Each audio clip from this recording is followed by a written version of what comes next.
ধূপপানি ছড়া ঝর্ণা, যা ধূপপানি ঝর্ণা নামে পরিচিত, বাংলাদেশের রাঙ্গামাটি জেলার বিলাইছড়ি উপজেলার ফারুয়া ইউনিয়নের ওলাছড়ি গ্রামে অবস্থিত একটি মনোমুগ্ধকর জলপ্রপাত।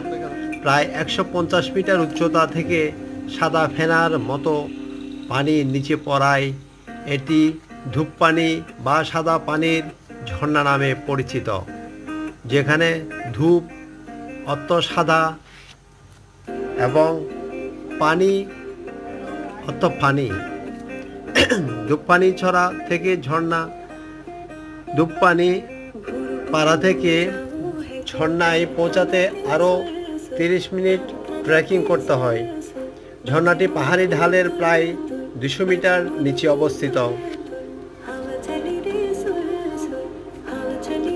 আমরা আস্তে আস্তে ঢালু সরু পথ দিয়ে নিচের দিকে রওনা হলাম, কোথাও বড় পাথরের উপর, কোথাও আবার বড় গাছের পাশ দিয়ে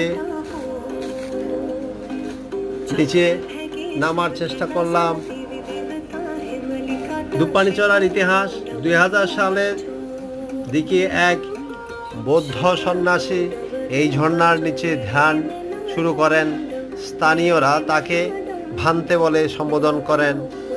তিনি সপ্তাহের 6 দিন ধ্যান করেন এবং শুধুমাত্র রোববারে খাবার গ্রহণের জন্য নিচে নামেন।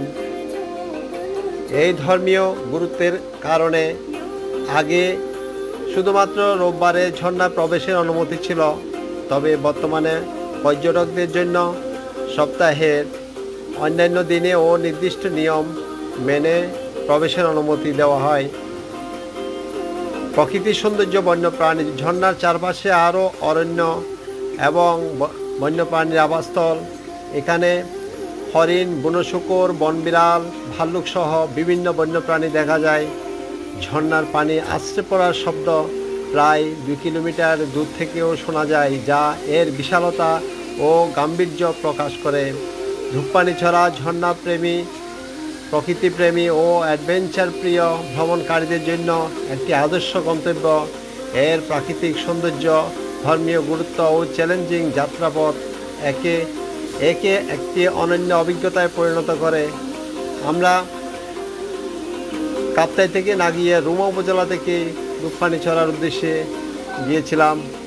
তবে দেখে অনেক ভালো লাগলো। ভালো লাগলে সাবস্ক্রাইব করবেন, একটা লাইক দিবেন। ধন্যবাদ।